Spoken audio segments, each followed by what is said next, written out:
Buenas tardes.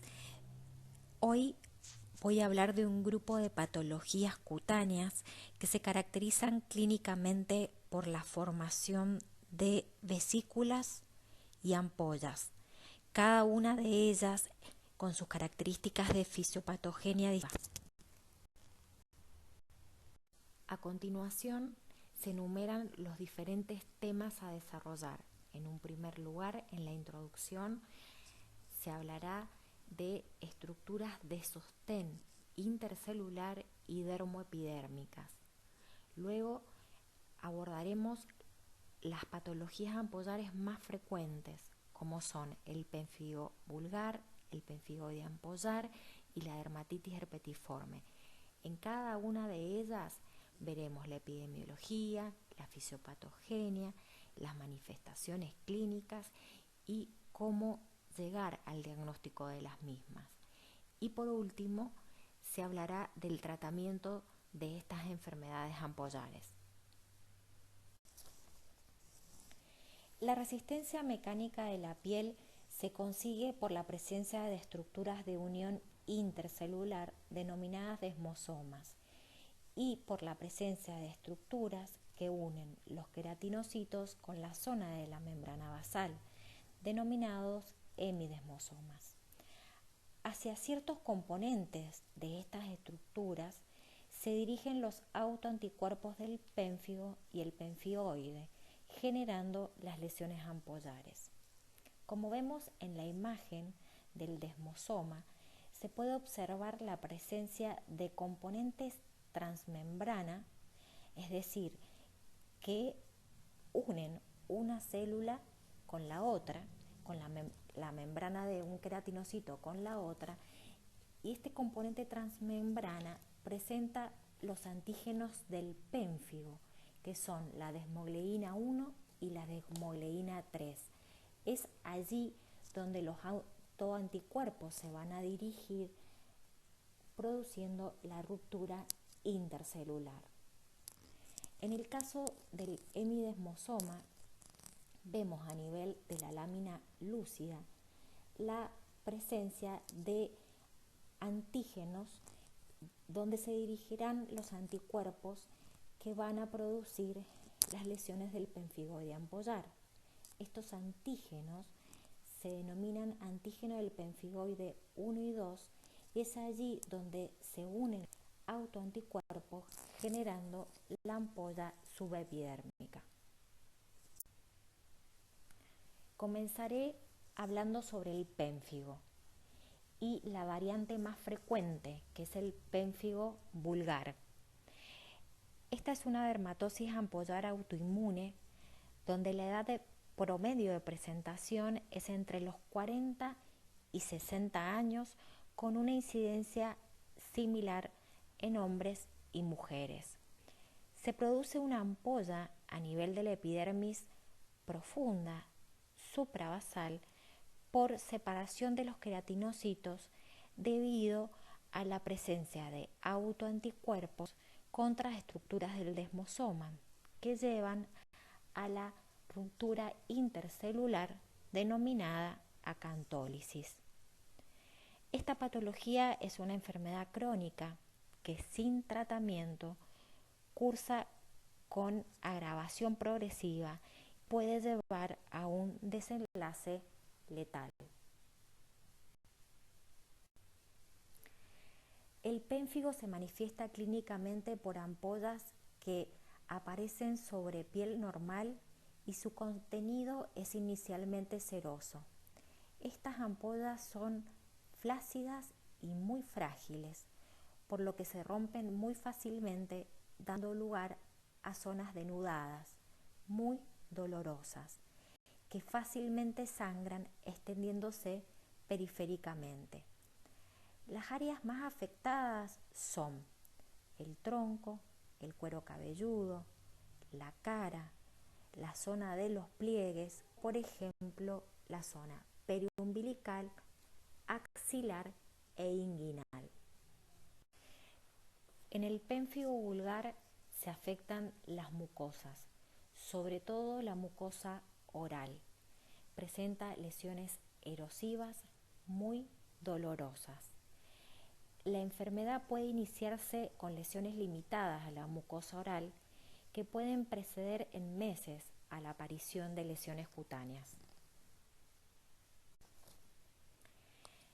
El diagnóstico de pénfigo se establece en base a una clínica compatible, el signo de Nikolsky positivo, el citodiagnóstico de SANG positivo y una histopatología y un estudio de inmunofluorescencia compatible con pénfigo. Estos pacientes presentan signo de Nikolsky positivo debido a que al realizar una presión enérgica en la zona adyacente a una erosión se produce el despegamiento de la epidermis aparentemente sana. El citodiagnóstico de SANG se basa en la obtención del material del suelo de una ampolla o el material de una erosión que permite la visualización de células acantolíticas de los queratinocitos basales. Cuando realizamos una biopsia cutánea de las lesiones clínicas del pénfigo, podemos evidenciar la presencia de una ampolla intraepidérmica suprabasal. El piso de la ampolla está formado por la capa basal de la epidermis y el techo de la ampolla el resto de las capas de la epidermis. Al realizar el estudio de inmunofluorescencia, se evidencia la presencia de el depósito de IgG y complemento 3 interqueratinocitos en los estratos basales, con una disposición en panal de abejas.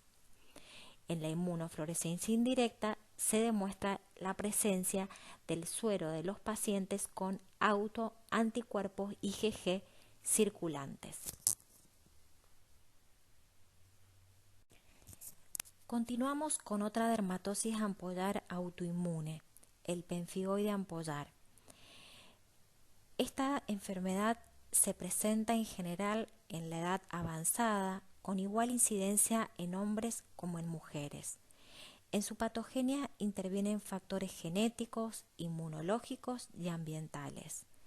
En el pemfigoide ampollar existe una falla en la tolerancia a los antígenos propios del hemidesmosoma, por lo cual los autoanticuerpos IgG contactan con antígenos de la lámina lúcida y forman la ampolla subepidérmica.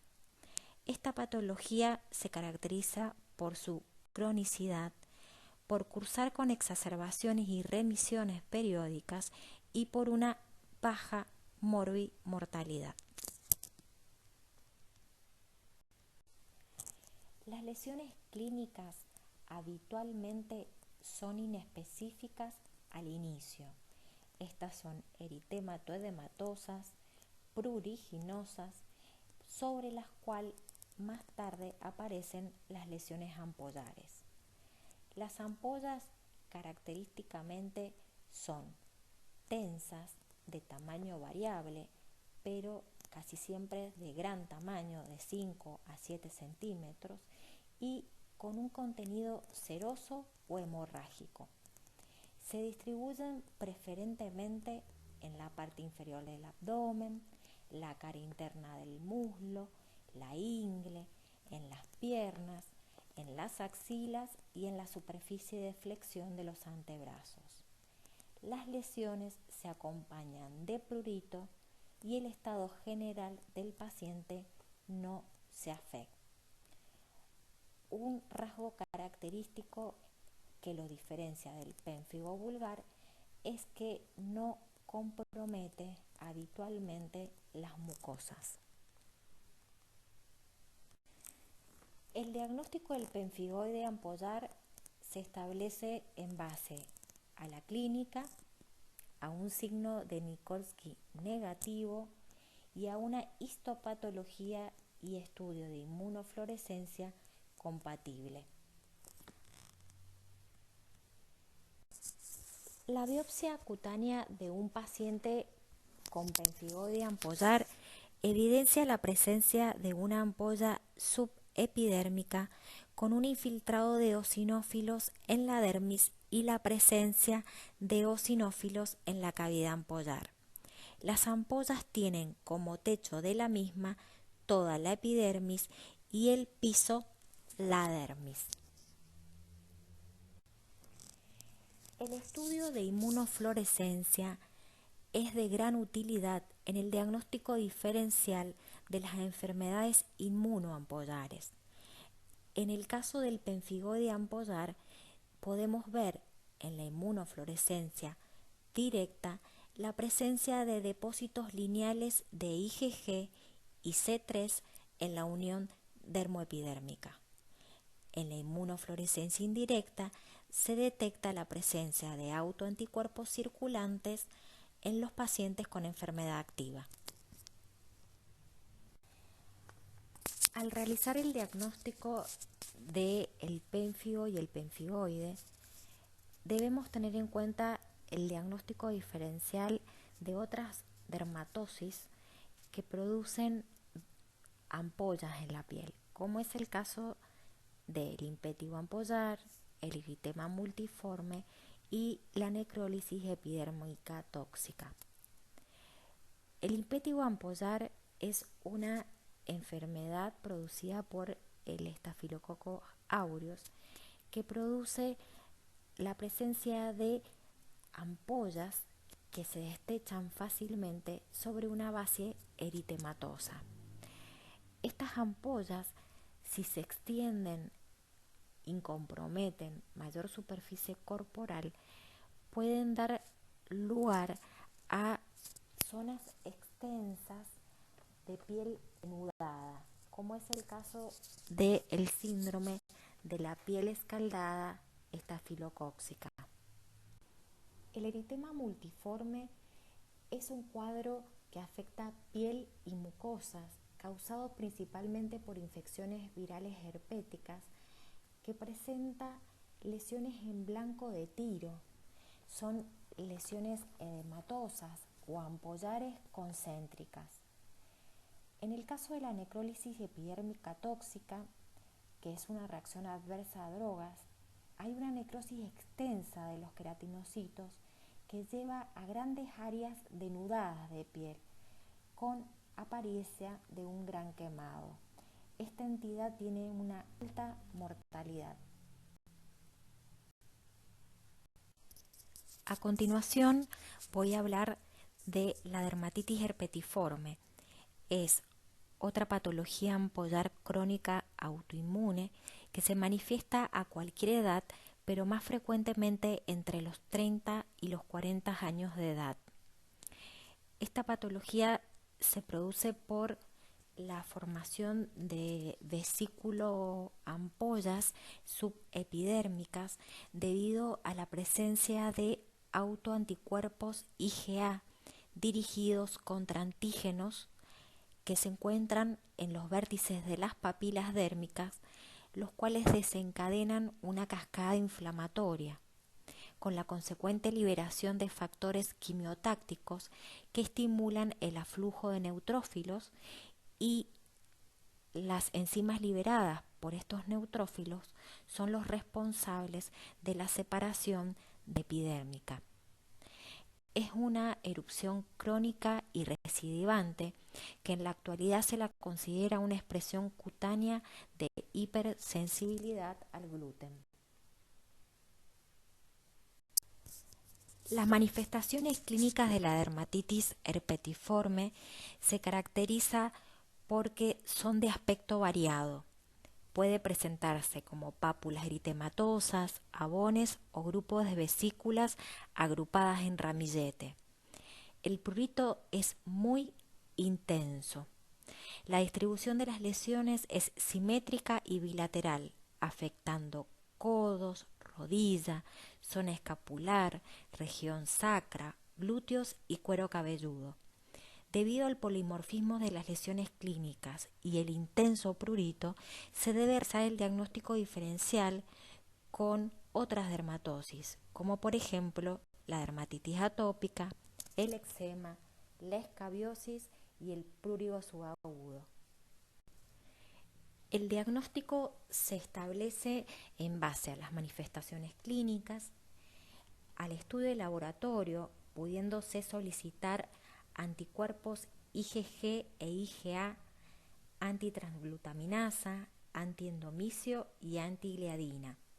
Si bien el anticuerpo marcador de esta patología es el antitransglutaminasa positivo. También podemos realizar una biopsia cutánea y un estudio de inmunofluorescencia. En la biopsia cutánea se demuestra la presencia de vesículas subepidérmicas en la punta de las papilas dérmicas con microabscesos de neutrófilos. Y en la inmunofluorescencia directa se evidencia el depósito granular de IgA en los vértices de las papilas dérmicas. Este hallazgo es patognomónico e indispensable para la confirmación del diagnóstico de dermatitis herpetiforme. Una vez realizado el diagnóstico de cada una de las enfermedades ampollares antes descritas, debemos indicar un tratamiento.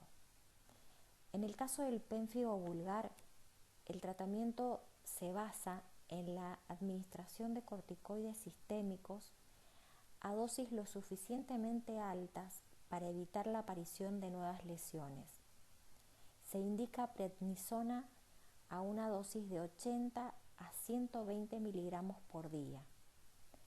Una vez controlado el cuadro, la dosis se irá disminuyendo hasta encontrar la dosis mínima que mantenga al paciente libre de lesiones. Debido a que es un cuadro crónico, para evitar los efectos indeseables, se asocian inmunosupresores a la corticoterapia. En el caso del pemfigoide ampollar, las dosis requeridas de corticoides sistémicos son menores. Se indica prednisona a una dosis de 40 a 80 miligramos por día. Y en la dermatitis herpetiforme, el tratamiento de primera línea es la eliminación estricta del gluten en la dieta y la asociación de una sulfona, que es la dapsona, que suprime en pocos días la sintomatología.